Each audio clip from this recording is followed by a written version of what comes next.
Hey everyone, it's WhyteCross, and I'm going to be doing a video here on some of the tools that I use and I have used in the 35, 40 years that I've been buying and selling bullion, gold, and silver. Some of the tools that I've used that have proven to be helpful to me, and I'm also going to talk a little bit about some of the tools that haven't been very helpful for me. This is going to be a two-parter. The first part is the tools that I use on a regular basis, and these videos will kind of go in orders of appearance or orders of importance rather to what I do and how I use them. It's not to say that they are a beginners and an intermediate or beginners and a professional. These are just kind of the most important tools that I use as I am looking at gold and silver bullion and what has helped me in the past. So I'm going to start off with the things that are the most important to me. And I'm going to talk a little bit about number one. The most important thing to me is experience. And I know it sounds like an okay boomer moment for me to be talking about that, but if you have seen my posts online in places like Reddit, if you are familiar with my opinions about precious metals, or if you actually are looking at buying precious metals for the first time and are just getting into it, it can be very exciting. It's a very sexy thing to do, to look at piles of gold and silver and think it's pirate treasure, to think of how much money it could be worth, about buying and selling, how exciting it can be. And we see over and over again on forums like Reddit or the PCGS forums or any of the other forums out there, you often get people that are really excited who don't build up that knowledge muscle and go out and make sometimes very expensive and ill-advised first purchases and then come online and ask people with a little bit more experience if they did well. They're looking for that affirmation. And that's not the way this works. If you go out and you drop a lot of money and you don't know the most basic things that you should be looking at, then you are going to find yourself with bad purchases. It's going to diminish the excitement that you have, and it may even keep you from buying things like this in the future.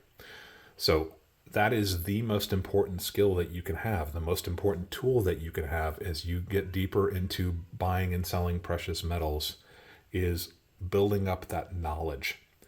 And the most important thing to me in that field of knowledge is not being afraid to ask questions. The fact that you're watching this video here means that you're trying to get basic understanding of what you're looking at, and that puts you head and shoulders above those people who make those ill-advised first purchases without asking questions. There really is no such thing as a stupid question. There's no such thing as asking a question that has been asked 1,000 times before. If you've never asked it before and you don't know what the answer to that question is, don't be afraid to ask questions. Watch videos like this. Ask online. Do your homework before you make those first purchases, and that's going to put you so far ahead of the game when it comes to understanding the most basic parts of buying and selling precious metals. None of these tools that I'm going to be talking about are going to help you after you make your purchase. They may give you a degree of confidence as to whether or not you've made a good purchase, but by the time you've pulled the trigger and already acquired these items, it's really going to be too late. Don't buy from a fly-by-night. Don't ever think that you're getting the most amazing deal. Don't try to go for that deal that's going to give you online affirmation from people that you've never met before. Remember, the ultimate thing when you're buying precious metals is financial security. Buying something that is inauthentic, something that is counterfeit, something that doesn't have the correct purity or doesn't have the correct weight is not going to get you any closer to that feeling of financial security. That's the exact opposite of what precious metals should be doing in your portfolio. So if a deal looks too good to be true, it is too good to be true. It's not worth it. Don't go for a purchase of something where you're being offered bullion in a vehicle that is a known product, like a silver eagle, like a gold eagle, like a silver or gold maple leaf, or a philharmonic. From somebody who should know what the value of that item is. Remember that gold and silver are internationally traded commodities where the prices can be seen instantly on any cell phone around the world 24 hours a day, 7 days a week. There's no reason that somebody who should know what an ounce of silver or an ounce of gold is trading for will be offering it to you at a special discount of more than maybe 2 or 3% below the melt value, the spot price. Sometimes you'll see special shipping offered. Sometimes you'll see bulk purchase offers. Sometimes new customer offers. Sometimes dealers will make special deals if you're buying with cryptocurrency versus credit card versus cash or check or bank wire. Sometimes those things can be combined, and sometimes they may give you 1% or 2% below the spot price. But it's very rare that that will happen. And if ever you see a deal that is 10% below the spot price, 20 or 30 or 40% below the spot price, that is a scam. You're going to get taken. They are going to take your money from you. Don't fall for that kind of deal. If it's too good to be true, it probably is. Always understand, buyer beware. It's on you to be confident and comfortable with the precious metals that you're buying. So that knowledge is the first and foremost thing. You really need to build up that knowledge muscle. Don't fall for something that's too good to be true. Pay attention, ask questions, watch videos like this and some of the other videos online, ask questions online and forums. Find a dealer who's knowledgeable and ask them questions. There's no such thing as a bad question. It really is down to you to build up your own knowledge and information base so you feel comfortable and confident. First thing, right off the bat. The second most important piece of equipment for me, as it has been for almost 50 years now, as I've been a coin collector, is the Red Book of United States coins. It sounds kind of a silly thing to be talking about when it comes to precious metals, but the most common kinds of precious metals you're probably going to encounter as a buyer and a seller are 90% silver US coins and 0.999 silver. And that can even be things like silver eagles. And remember that beginning just a couple years ago, all modern silver commemoratives offered by the United States mints are going to be in 0.999 pure silver. The Red Book will give you information about how big a coin is supposed to be in terms of millimeters in diameter. It will talk about weight, and it talks about purity. So the Red Book is a very inexpensive, this is about $18 online, and it will give you all sorts of information about the most commonly encountered 90% silver, but also going forward, the 0.999 pure silver commemoratives, and the American Gold Eagle and Silver Eagle programs, and some of the other slightly more esoteric gold and silver programs being offered by the United States Mint. So this is a book that comes out annually. It's inexpensive. You don't have to get one every year. I get one every year for Christmas, and I pore over it like a little kid because it's one of my favorite times of year. And my favorite experiences going back 30 or 40 years. Every couple of years, buy a new one. Honestly, the prices that they give you in the Red Book have become almost unnecessary anymore because by the time they print this, the values that they assign to an item are probably already outdated. You can get the values of coins online from places like eBay on past sales. You don't need the Red Book for determining value. It's great for mintages, but it's also really important as a basic line of defense to get that information about size and weight and purity for coins. So first off, building that knowledge muscle. And the second thing is the United States Red Book, especially for people who are buying and selling United States coins. This feeds into that first thing. This really will boost that knowledge muscle for you. So it's something that I can't live without. For $20, it's worth its weight in gold. Moving on to the third most important thing in my own inventory of equipment that I use when I'm buying and selling gold and silver and platinum is a simple loop. A loop is a magnifying glass. If you've never used one before, it takes a little bit of experience to get used to. It's something that you can buy inexpensively. This loop is by a company called H.E. Harris, and they've been making loops for many, many, many years. This is their standard 10 times magnification loop, and it will run you a whopping $20 on Amazon. It doesn't have to be a Harris loop. This is one that I'm familiar with. This is one that I'm comfortable with. Get 2 of them. If you start getting more and more involved in this, I leave one in my car. That way I'm never without it. Also, just remember to pop it in your pocket if you're going somewhere that you might be buying and selling gold and silver.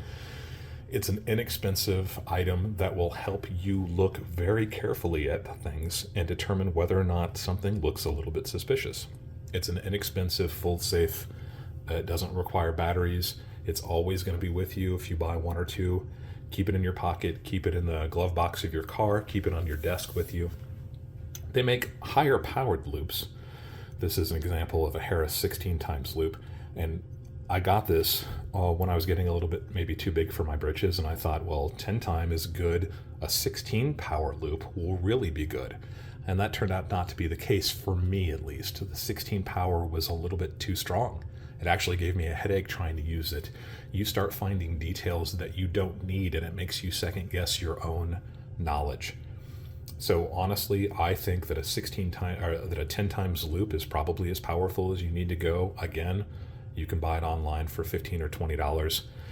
It's something that should be in everybody's arsenal. Get used to using it, practice using it whenever you're buying and selling silver or gold, and it will give you a lot of information that you can process. This is an example of a lighted loop. This loop has the advantage of actually having a black light built into it. So it's battery powered with a light and a black light. And it's got different degrees of magnification. Honestly, anything that requires batteries, if you don't use it regularly, you know that eventually those batteries will burn out and then you won't be able to use it anymore. I found that to be true with this one. It was interesting for the first few months that I had it, but I really went back to using my just basic standard 10 times loop, and that has always been my main loop. This is a backup in case I absolutely have it, but I wind up having to replace the batteries just to be able to use it. So not my first line of defense. That's always going to be just my regular 10 times glass loop. And the last thing that I'll talk about on this video is I talk about my basic line of defense when it comes to buying and selling precious metals are magnets. These are neodymium rare earth magnets. This set is 10 or 15 magnets. They're very small but very powerful. They run about $15 for the set. You can buy these online also. What's a magnet good for? Again, it's not battery operated. It's always going to be with you if you pop it in your pocket, keep it in the glove box. But all you have to do is test a potentially questionable coin, and at least you'll know that the item that you're testing is non-ferrous. That means it's not made from iron-based materials. This is a counterfeit 1 troy ounce round, and even though it's non-magnetic, at least I know that I've tested it in that most basic of ways. Obviously, the silver eagles are good and they don't attract the magnet, but paperclip, perfect. So inexpensive. The magnets are a great addition. They weren't something that you absolutely have to have, but it's a nice, easy to use, foolproof way to at least screen out the most obvious fake counterfeits that are made from anything that is magnetic. I'd rather have it than not have it. It's one of those old things where you'd rather have it on you when you don't need it than need it and not have it. So for $15, why not? So to go over the list of the most basic tools of the trade that I use on a regular basis when it comes to buying and selling precious metals, the most important one, the number one, is build up that knowledge base. Don't be afraid to ask those questions. Think about the questions before you ask them. Time and again, we see people on things like Reddit going out, dropping a lot of money and buying a huge amount of precious metals right off the bat without that knowledge base, coming for those affirmations and finding out that they've made terrible mistakes. Don't make those costly mistakes. Research is free. It doesn't cost you anything to look into the questions that you might have. Watch videos like this, Go online, ask questions, read those questions that are posted. Take the answers with a grain of salt, because not everybody knows what they're talking about. I'm not at all an expert. I've just been doing this for a long time, so I've got some experience. But ask those questions first. What is a troy ounce? What is a gram? What's the difference between 90% and 999 silver? What are the most commonly counterfeited items out there? What are the things that are probably going to be safe? Who is a good dealer to buy from online? If a deal is too good to be true, it probably is too good to be true. So first and foremost, build that knowledge muscle up. Second, get a red book. It's an inexpensive, easy to use reference. It may take you a little while to get used to it when you're looking at years, mintages, mint marks, all that kind of information. It's not really that important when you are buying strictly for silver or gold, but it's always a good thing to have. An inexpensive addition to a library. It's a really good $20 to spend. And then a good quality loop.